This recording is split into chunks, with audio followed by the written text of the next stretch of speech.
Lego Star Wars The Skywalker Saga. This game, to me at least, is one of the best Lego games I've played, but even the best games still has their issues, and this game, even though being a really good game, has quite a lot of annoying things. I actually put up a thread the other day asking what you think are the worst things about Lego Star Wars The Skywalker Saga, and that thread absolutely blew up with like 1,000 replies and thousands of likes. So yeah, you guys had a lot to say, which is why I thought we'd make a video talking about the worst things in Lego Star Wars The Skywalker Saga. I want to make clear that for me this game is like an 8.5 out of 10, so I'm very happy with the game, but that doesn't mean I can still get pissed off at it sometimes. So here are the worst things in Lego Star Wars The Skywalker Saga, a combination of my personal experience as well as what the community seems to be most annoyed with. The forced camera. Overall, the camera is pretty close in this game, and I don't have a problem with that personally, but whenever you are in a boss fight, your camera gets stuck on the boss and it's so incredibly annoying. They added this awesome feature of throwing any object you want at the boss, but I can't turn around to pick them up. It gets incredibly frustrating, and one workaround is that you can like hold the block button, because then you can actually turn around, but as soon as you let go, bam, the camera goes straight back to the boss. So freaking annoying. Allow me to look in any direction I want and decide how I want to play out the boss fight. Don't force me to look at the boss all times. And this also goes for some other camera situations when you're like doing parkour and doing these kind of like hanging poles, and the forced camera just makes things 1,000 times harder than it could have been if I was just allowed to adjust the camera freely myself like I am most other times. So the forced camera in this game does a lot more harm than it does good, at least for me personally. The main menu. Please, Ray, I don't want to hear you say, I need someone to show me my place in all this. Every single time I boot up the game, I go back to the menu. Personally, I don't have a big problem with Ray or anything like that. This solely has to do with the repetitiveness of it. The fact that you have to wait for this 5-second fade before you can even use the menu every single time you boot up the game and every single time you quit out from the game. Just have me instantly access the menu or maybe alter the quotes or anything like that. I just get very annoyed by having to sit through that quote every single time. Game-breaking bugs. Obviously, I have to bring those up. There are a couple that are really bad, such as getting stuck on episode 7 and you literally can't continue unless you start a new save or unless they release an official patch. There's game crashes, a lot of graphical glitches, like what the hell is going on here, and the amount of times people have to restart the game seems to be a little bit too much. But there is actually one bug that I do like, the duplication glitch. Please don't patch it, TT Games. It's actually fun to have more than 2 characters at once, and I don't really see it causing too much issues. Sure, it does occasionally crash the game, but I mean, if you spawn in 30 Mandalorians, I don't think you're gonna complain if the game eventually crashes. But overall, I felt that the game had a bit too many serious glitches, and the performance on some maps, such as the Droid Factory, is absolutely horrendous. And it doesn't matter if you play with like a $3,000 gaming PC, you will still get like 10 FPS or something on the Droid Factory, which is not acceptable in my opinion. Missing content being cut. I mean, the game still has a shit ton of content, like 45 levels and just numerous amounts of hours of playtime, but there are still certain parts that we can see in cutscenes that I would have loved to have actual playable in the game. The Coruscant space battle being cut, the Endor space battle being cut, and Palpatine's arrest was a great cinematic, but I would have loved to actually be able to play that. As well as Force Ghosts. We can actually see them in the cinematics and they look great, but for some reason there are no playable Force Ghosts in the game. I don't see how this would have been a massive effort to add to the game, so I gotta say I missed that a little bit. And lastly, I of course also have to mention the character creator that has been a staple in many Lego games, but is not available in this game. I would have loved to see that being added to the game later down the line. I want to add something here, which is the pacing of the missions and the fact that the missions are too short. This is something that the community is a bit split on.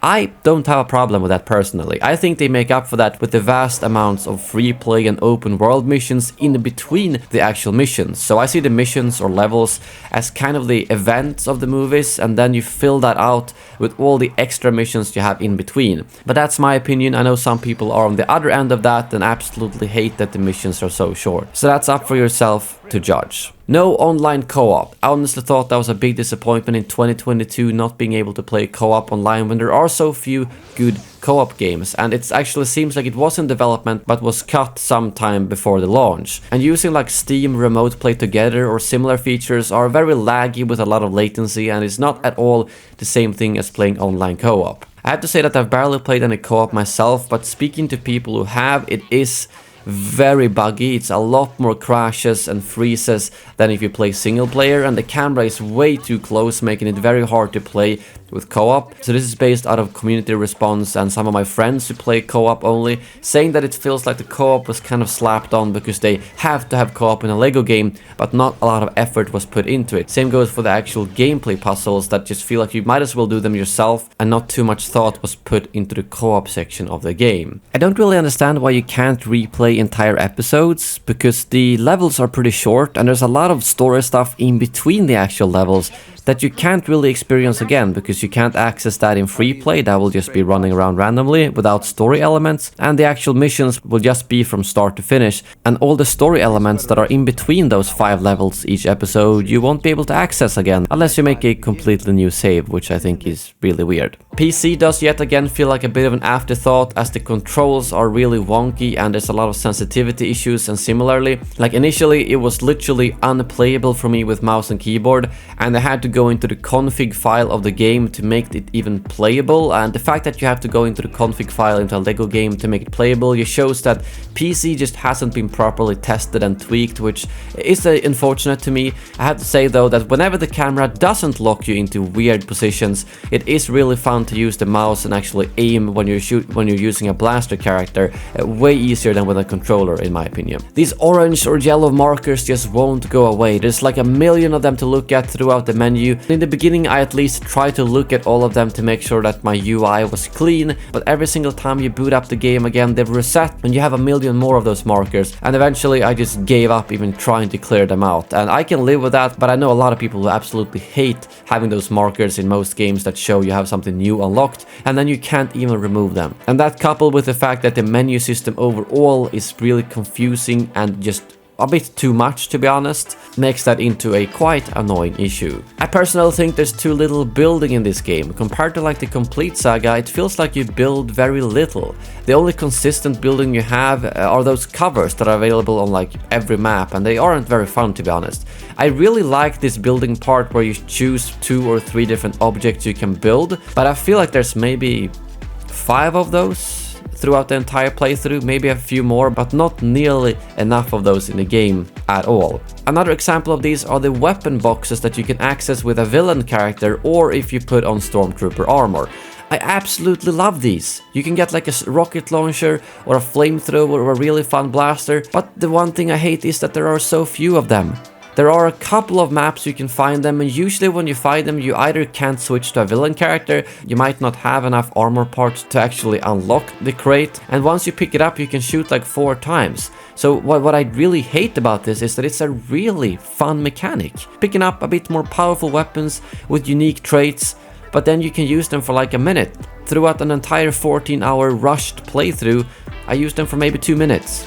It just feels like a wasted opportunity, and I would love to see those be available way more often. While we're talking about combat, I wanted to mention that I think there's a lack of enemies in free play in particular, because when you go free roaming on all these areas, there's barely anyone to attack. Sure, you can go and attack some civilians, but that's not really proper combat. I would have loved to have some areas or groups of enemies patrolling that you can actually engage, since you're playing in free play and you kind of want to test out all your hundreds of characters, but there's not really any proper enemies to attack. I also thought that some occasions in the normal levels there was also a bit too few enemies as well, but for me the main problem is definitely in the free play section, because once you've completed all the missions you won't be able to trigger enemies as easily either. So just have like packs of enemies roaming around, or a particular area that's just made for combat, so that you can actually test out all the characters that you've unlocked. The character selection is an absolute pain. Despite having played for like 30 hours, I still struggle to properly swap out my active and backup characters, and at first I thought it might just be because I'm stupid,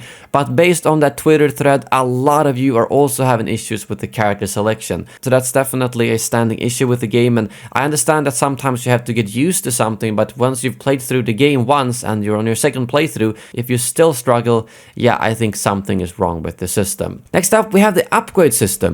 I really like it overall. Some of them are great. Do you want a stud magnet? Hell yeah. Shock grenade? Yes please. Increased throw object damage? Don't mind if I do. I love throwing objects in this game.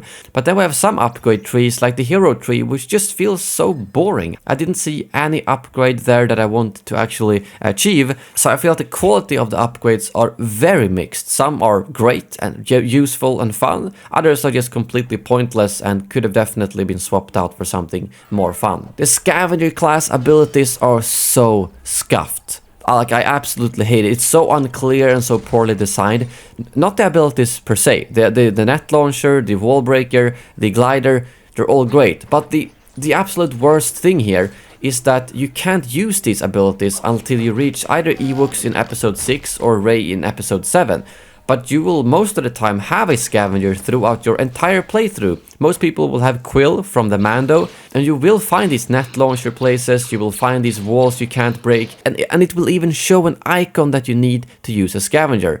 But you can't until you get these abilities, and there's no indicator showing this either. So if you start from episode 1, you're gonna have like 6 episodes where you will see this icon, but you will have no idea why can't I use it. All other classes that are required, like throwing a grenade with a villain or using the Force with a Jedi, you always have those instantly. But the scavenger abilities you need to unlock, and I don't understand why. And why would you have all this stuff on episode 1 to 5 or 1 to 6 that requires scavenger abilities and shows that you can use Quill, but you can't? Incredibly poor design decision in my opinion, and it makes it very unclear. The abilities per se are really fun, so I don't mind those, but the way they are put in the game is really bad in my opinion. But yeah, I think those are the main gripes I saw from the community and from myself, but there's obviously a lot of small things we can nitpick, and also content or characters that might not be in the game that you really wanted to see. When I rushed through this game without doing any open world exploring, it still took me 14 hours, and now that I'm doing my slow chill playthrough, it's probably gonna take 30-40 hours, and I'm really happy with that. And the game has like 3 hours of cutscenes in total, so although some parts might feel slightly rushed, I understand that's the way they had to do it for 9 movies, but feel free to disagree with me there. Overall, I'm really happy with the game, but there are some design decisions, some bugs, and some stuff that I just don't understand how we could make it into the game, and I think I brought up the most important ones in this video. But I would love to hear in the comments below, do you agree with the points I brought up, and also are there any important things that you think I missed? Thank you very much for watching, and as always, may the Force be with you.